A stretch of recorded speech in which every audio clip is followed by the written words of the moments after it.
দারুণ মজা শিম ফুলকপির ডাঁটার চচ্চড়ি। ফুলকপির ডাঁটা ফেলে না দিয়ে এভাবে একবার শিম দিয়ে চচ্চড়ি করে দেখুন, খেতে অসাধারণ মজার হয়। আমি এখানে শিম, ফুলকপির ডাঁটা আর আলু পাতলা পাতলা করে কেটে নিয়েছি। এবার একটা কড়াই বসিয়ে কড়াই গরম করে দিয়ে দিলাম তেল। তেলটা গরম হয়ে গেলে দিয়ে দিচ্ছি পেঁয়াজ কুচি। পেঁয়াজটাকে আমি হালকা করে ভেজে নেব। এখানে পেঁয়াজ বেশি ভাজার দরকার নেই। এবার কেটে ধুয়ে রাখা সবজিগুলো আমি দিয়ে দিচ্ছি।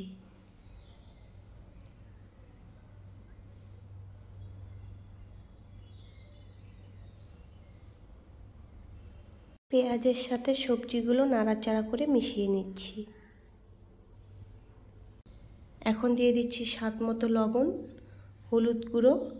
লবণ আর হলুদের সাথে আবারও নেড়েচেড়ে সব কিছু ভালো করে মিশিয়ে নিচ্ছি।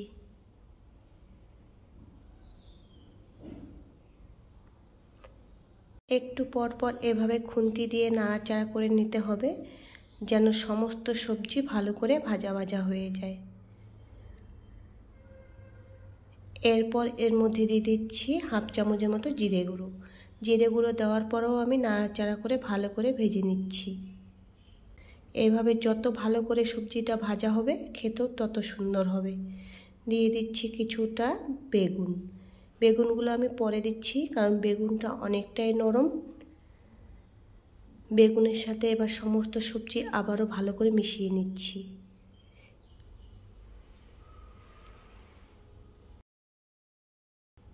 এখন এর মধ্যে দিয়ে দিচ্ছি আমি কালো সর্ষে আর দুটো পাকা লঙ্কা বাটা। দিয়ে দিচ্ছি সামান্য একটু জল।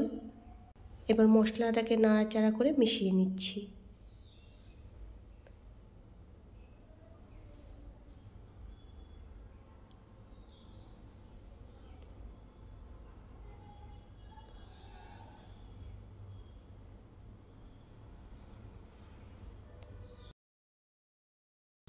মশলাটাকে খুব সুন্দরভাবে নাড়াচাড়া করে মিশিয়ে নিলাম।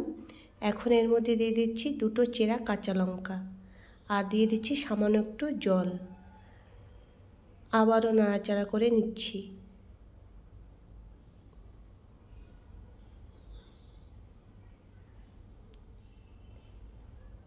এখন দিয়ে দিচ্ছি সামান্য একটু চিনি। চিনিটা অপশনাল, আপনারা চাইলে দিতেও পারেন, নাও দিতে পারেন। আর দিয়ে দিলাম কিছুটা ধনেপাতা কুচি।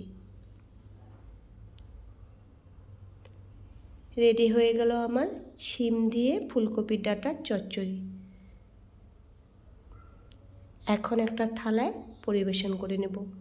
দেখুন কতটা সুন্দর হয়েছে শিম দিয়ে ফুলকপির ডাঁটার চচ্চড়ি। ভাত, রুটি, পরোটা যে কোনো কিছুর সাথে এটা আপনারা খেতে পারবেন।